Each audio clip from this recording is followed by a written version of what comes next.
Hello Fleet, and welcome back to episode 4 of Nautical Tales, which is just in time for patch 0.4.0 and the beginning of open beta.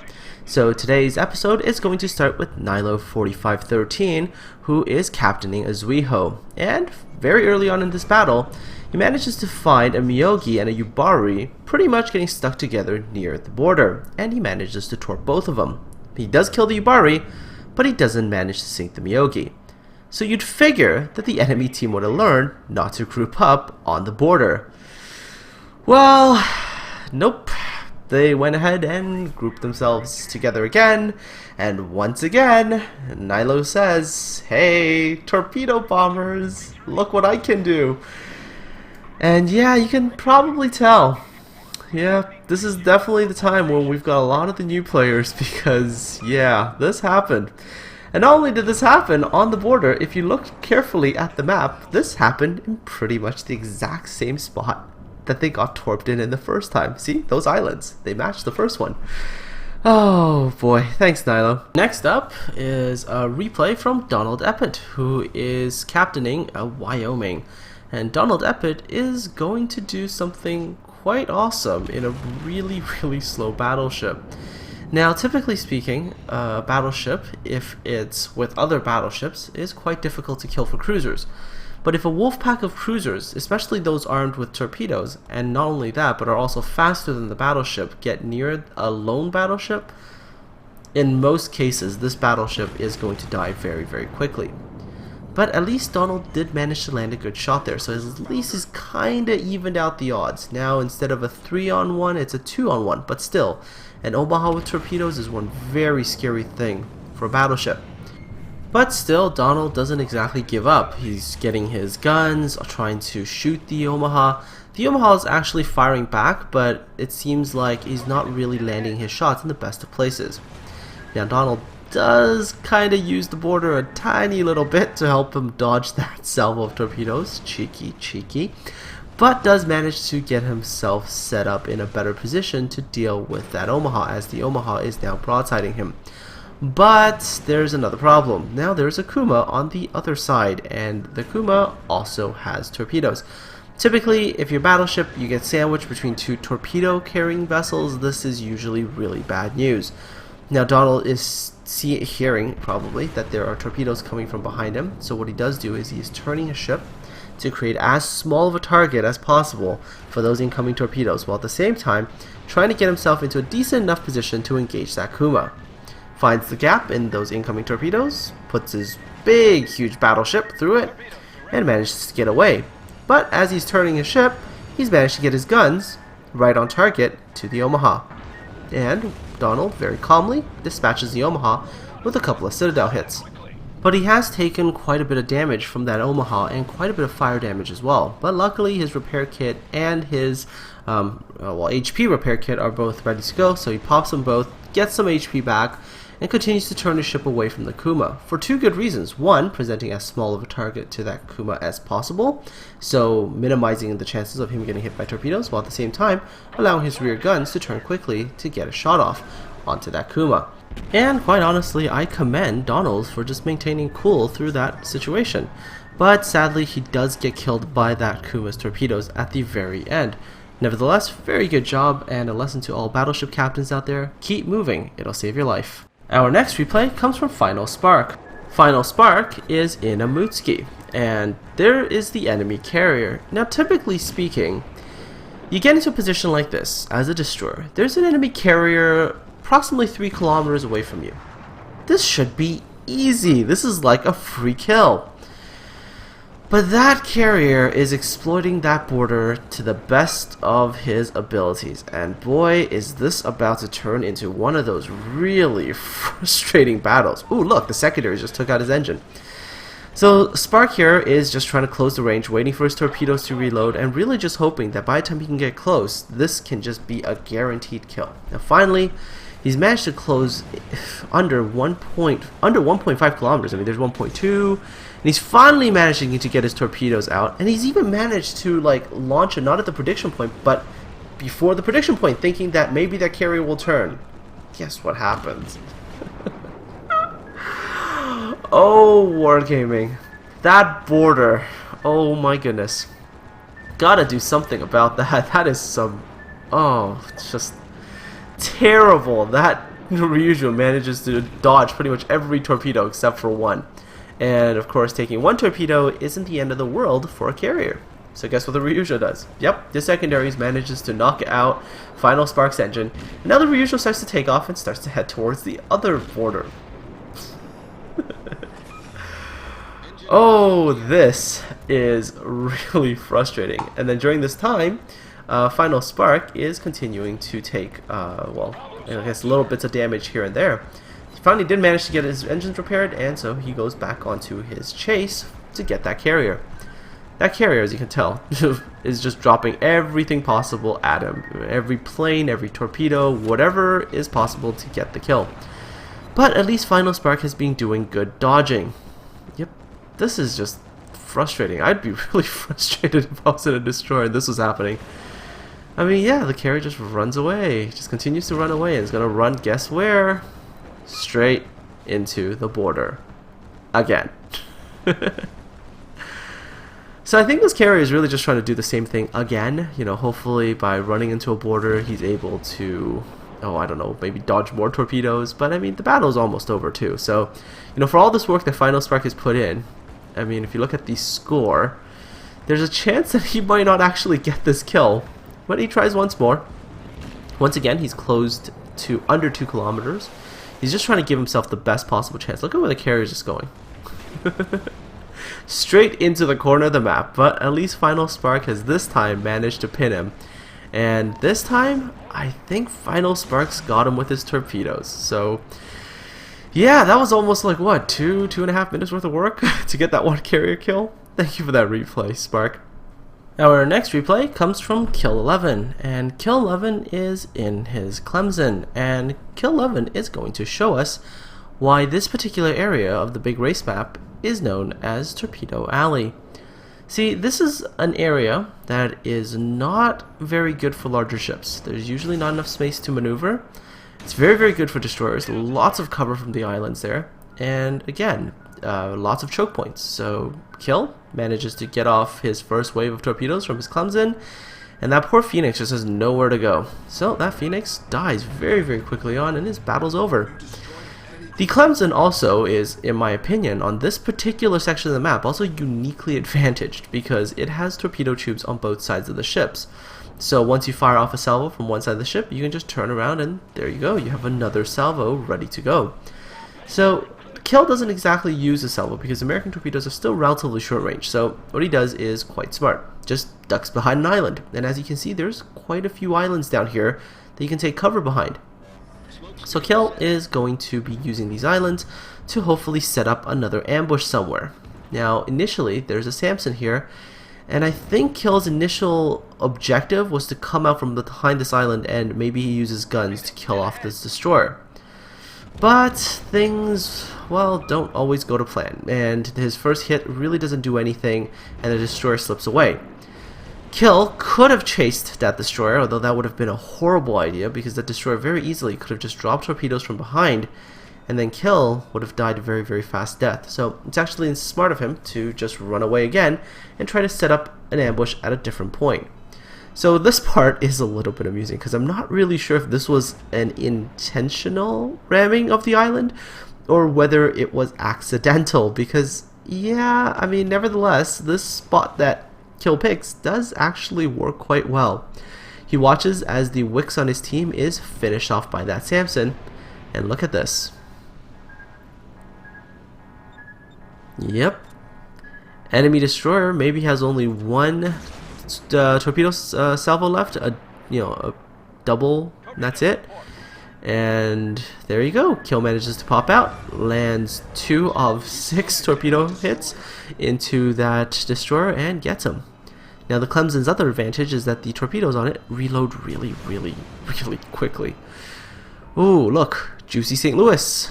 And that St. Louis is also going to be coming around that island. So Kill does the smart thing, gets his ship into a good position, and fires off some torpedoes. But that St. Louis, well, that St. Louis isn't exactly stupid. I think he might have had that inkling that something was coming from Kill, and so I think that St. Louis slows down and tries to turn away. But Kill does manage to also unleash that other side torpedoes against that unsuspecting battleship. Remember I said that Clemson is super useful because it's got torpedoes on both sides?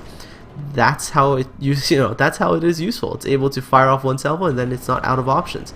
But of course now with both salvos gone, Kill has no choice, opts to go for the very honorable ram, and as you can see, his torpedoes on the other side have managed to completely finish off the Miyogi. Kill, thank you very much. I mean, in like not only 5 minutes, I think he's managed to pretty much wipe out the entire enemy southern force. Now the Rand in his Umikaze tries, I think, something very, very similar. Yep, he's also down here in Torpedo Alley, although he is actually outnumbered, because in this particular case there are more enemy destroyers than there are friendly ships down here.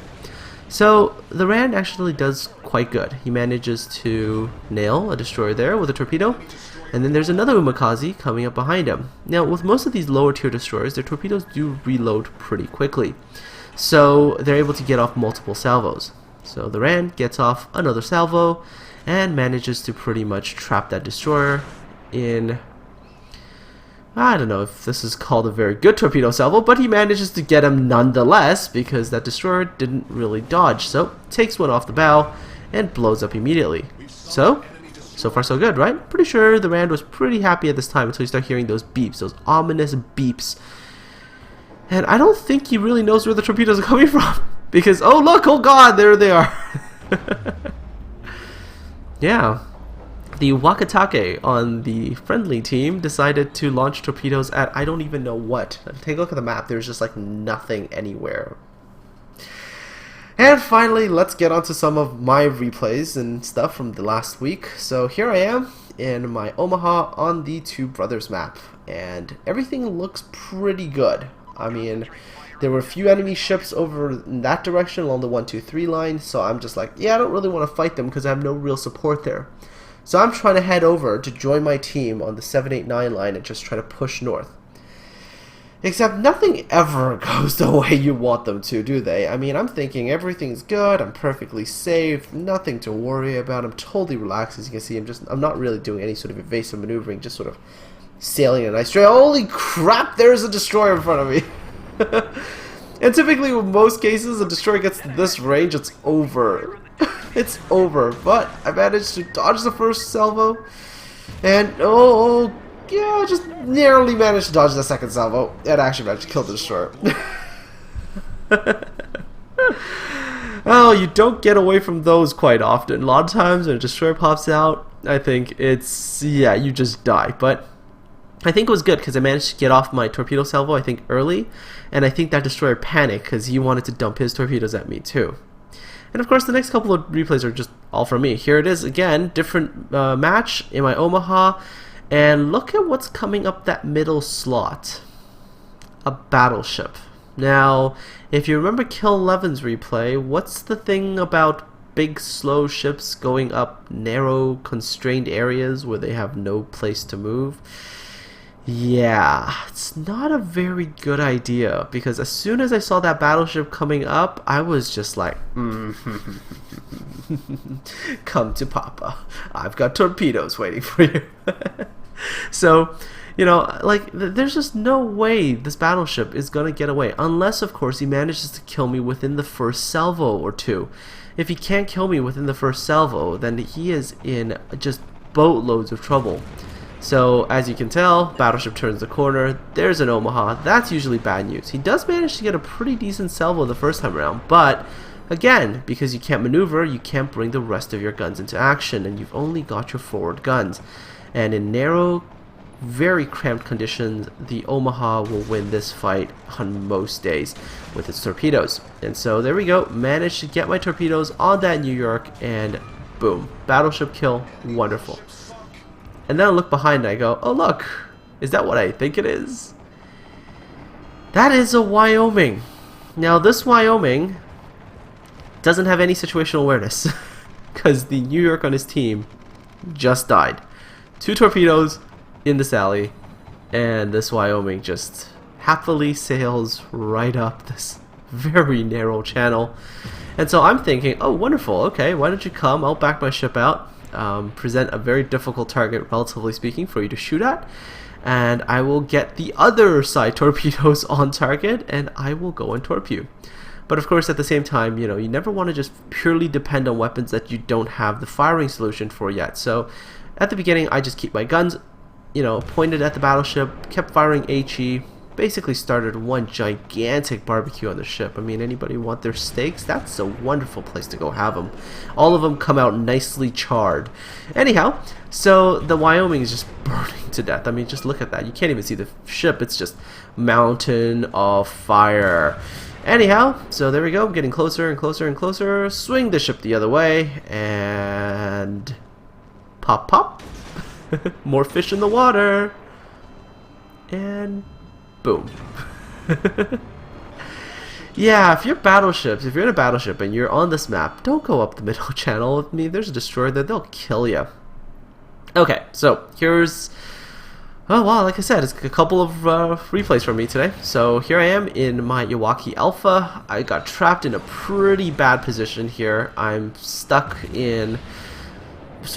this island, and I know from earlier on in this battle there are lots of hostile ships around this island. So I am just desperately trying not to get into any position where I'm taking fire from multiple ships, but I am trapped in a very bad position, and this Omaha can actually kill me very quickly, but I do manage to land a couple of good shots, and I also managed to shoot off a pretty decent torpedo salvo, so I do manage to bag myself one of those kills. But as you can see right there, there's an enemy ship coming this way, there's more enemy ships coming this way, so at this time I'm like, oh my god, what do I do?